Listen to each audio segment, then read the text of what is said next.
हाँ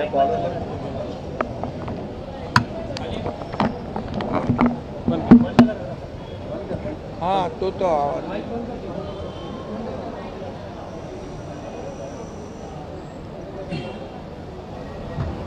सर्व पत्रकारांचं मनापासून स्वागत करतो। आणि अरे इथं आवाज येतो ना, काय हे पाहिजे का तुम्हाला?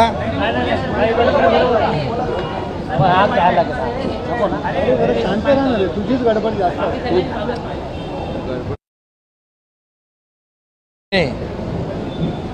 टेंबी नाक्याला धर्मवीर आनंद दिघे साहेबांनी सुरू केलेल्या नवरात्रोत्सवाची जोरदार तयारी सुरू आहे। आणि याही वर्षी नवरात्रोत्सव मोठ्या भक्तिभावाने, श्रद्धेने आणि जल्लोषामध्ये, उत्साहामध्ये साजरा होणार आहे। आणि त्याची ही सर्व पूर्वतयारी या ठिकाणी सुरू आहे। खरं म्हणजे धर्मवीर आनंद दिघे साहेबांनी सुरू केलेला हा नवरात्रोत्सव हा फक्त महाराष्ट्रात नाही, देशात नाही तर जगभरामध्ये याची कीर्ती पसरली। आणि आपण देशात, जगभरात कुठेही गेलात तरी अंबे मातेची जो फोटो आहे, जो मुखवटा आहे, तो आपल्याला पाहायला मिळतो। तो या आपल्या टेंबी नाक्याच्या दिघे साहेबांनी सुरू केलेल्या देवीचाच मुखवटा आहे, तोच आपल्याला सगळीकडे पाहायला मिळतो। आणि त्यामुळे या टेंबी नाक्याच्या अंबे मातेचं जे महात्म्य आहे, जी काही सर्वदूर पसरलेली कीर्ती आहे, ही आपण पाहतो। आणि वर्षागणिक दरवर्षी या उत्सवामध्ये भर पडत असते।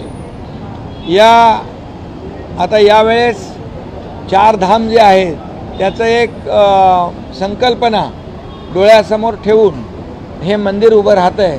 तामिळनाडूमधलं बृहदेश्वर शंकराचं मंदिर या ठिकाणी उभं करण्याचा संकल्पना या ठिकाणी मांडलेली आहे।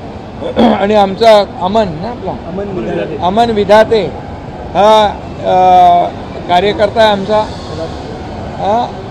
आणि तो या ठिकाणी त्याच्या मार्गदर्शनाखाली हे सर्व सजावटीचं काम होतं आहे।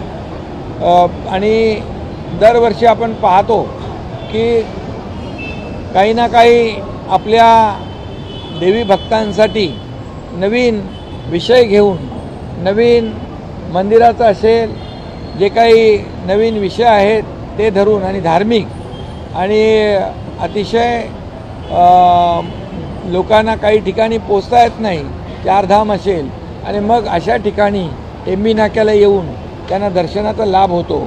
आणि म्हणूनच दरवेळेला आपण वेगवेगळ्या सजावटींच्या माध्यमातून टेंबी नाका नवरात्रोत्सव या ठिकाणी अंबे मातेची भक्तिभावाने सेवा करताना आपण पाहतो। खरं म्हणजे हा उत्सव दिघे साहेबांनी 1978 साली सुरू केला आणि त्याचं महात्म्य दरवर्षी वाढत गेलं। आणि अनेक लोक इथं नवस फेडण्यासाठी येतात। म्हणजे नवसाला पावणारी देवी म्हणून देखील या नवरात्रोत्सवाचं, या अंबे मातेचं महात्म्य जे आहे आणि महत्त्व अधोरेखित झालेलं आहे।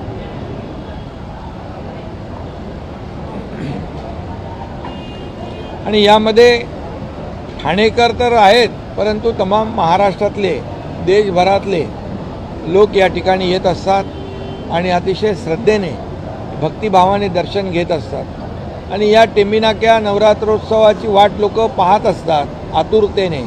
आणि त्याचबरोबर या नवरात्रोत्सवाचं वैशिष्ट्य जे आहे की जी आगमनाची मिरवणूक आहे, त्या आगमनाच्या मिरवणुकीत देखील जे दिघे साहेबांनी सुरुवातीपासून जे सर्व त्यामध्ये वाद्य असतील, सर्व जे काही आपण पाहतो, या मिरवणुकीची शोभा वाढवायला अगदी आदिवासी पाड्यातून देखील ग्रामीण भागातून देखील लोक येत असतात आणि त्यांचं वाद्य वाजवत असतात, नृत्य करत असतात आणि त्यामुळे दरवर्षी न चुकता या मिरवणुकीमध्ये सामील होत असतात. मिरवणूक बघण्यासारखी असते. ठाणेकर त्याची वाट आतुरतेने पाहत असतात आणि त्याचबरोबर विसर्जनाची मिरवणूक देखील अशाच प्रकारची भव्य दिव्य असते आणि हे सर्व जे काय देवीचं वैशिष्ट्य जे आहे, महात्म्य जे आहे, हे सर्वदूर पोचलेलं आहे. अनेक लोक इथं देवीची सेवा करून या ठिकाणी येणाऱ्या देवी भक्त जे आहेत, आपले अंबेमाचे भक्त आहेत, त्यांचा देखील इथं होणारी गर्दी, त्याचं नियोजन करणं, या सगळ्या गोष्टीमध्ये जातीने लक्ष घालणारे कार्यकर्ते या ठिकाणी काम करताना आपण पाहतो, मेहनत करताना आपण पाहतो आणि त्यामुळे या देवीच्या कृपेने अनेक कार्यकर्त्यांना मानाची पदवी मिळाली.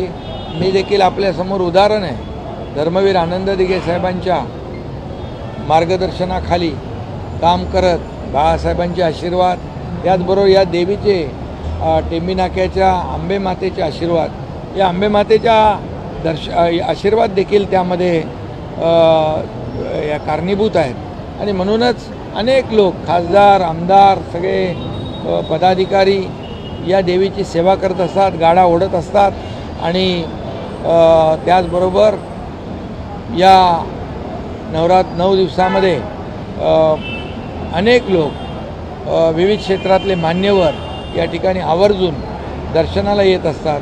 या ठिकाणी खुद्द हिंदुहृदय सम्राट बाळासाहेब देखील येऊन गेले.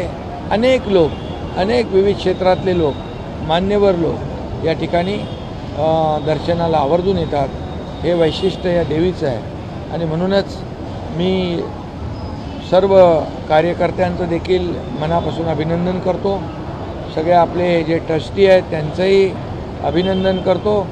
लाखो लोकांची गर्दी होऊन देखील या ठिकाणी इथं व्यवस्थित नियोजन करताना कार्यकर्ते आपण पाहतो आणि म्हणून या देवीच्या कृपेमुळे सगळ्यांचंच चांगलं झालेलं आहे आणि मी आपल्या अंबे मातेकडे हेही साकडं घालतो की महाराष्ट्रावर येणारी सगळी अरिष्ट संकट दूर होवत, देशावर येणारी अरिष्ट संकट दूर होवत आणि या महाराष्ट्रातला बळीराजा जो आहे, बळीराजा आता बऱ्याच ठिकाणी अवकाळी पावसाने नुकसान झालेलं आहे.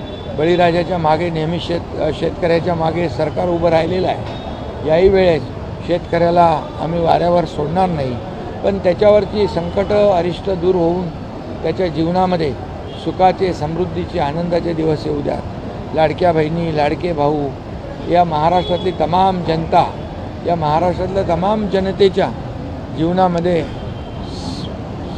चांगले आनंदाचे, सुखाचे, समृद्धीचे दिवस येऊ दे. त्यांच्या कष्ट, अरिष्ट, संकट दूर होत अशी मी प्रत्येक वेळेला जिथं जातो तिथं प्रार्थना करत असतो आणि आजही मी देवीकडे तीच प्रार्थना करतो.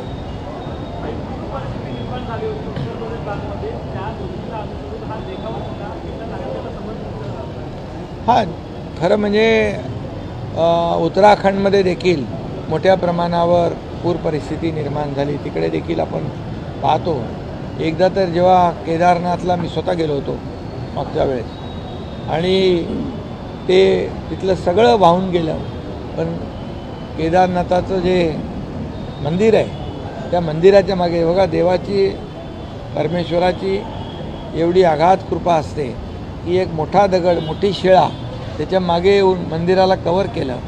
म्हणजे ही परमेश्वराची, देवीची कृपा आहे आणि म्हणूनच मी अमन विधाते आणि त्यांच्या सहकाऱ्यांचं मनापासून अभिनंदन करतो. एक आगळा वेगळा देखावा या ठिकाणी यावर्षी आयोजित केलेला आहे. या ठिकाणी लाखो लोक येतात, श्रद्धेने दर्शन घेतात. अनेक लोक या ठिकाणी आपला इथं मोठी जत्रा असते, त्या जत्रेमध्ये देखील लोक सामील होतात. गोरगरिबांना इथं रोजगार देखील मिळतो त्यांच्या व्यवसायाच्या माध्यमातून आणि म्हणून अनेक लोकांचं जीवन चरित्र आणि त्यांना काही ना काही लाभ या नवरात्रोत्सवामुळे मिळत असतो.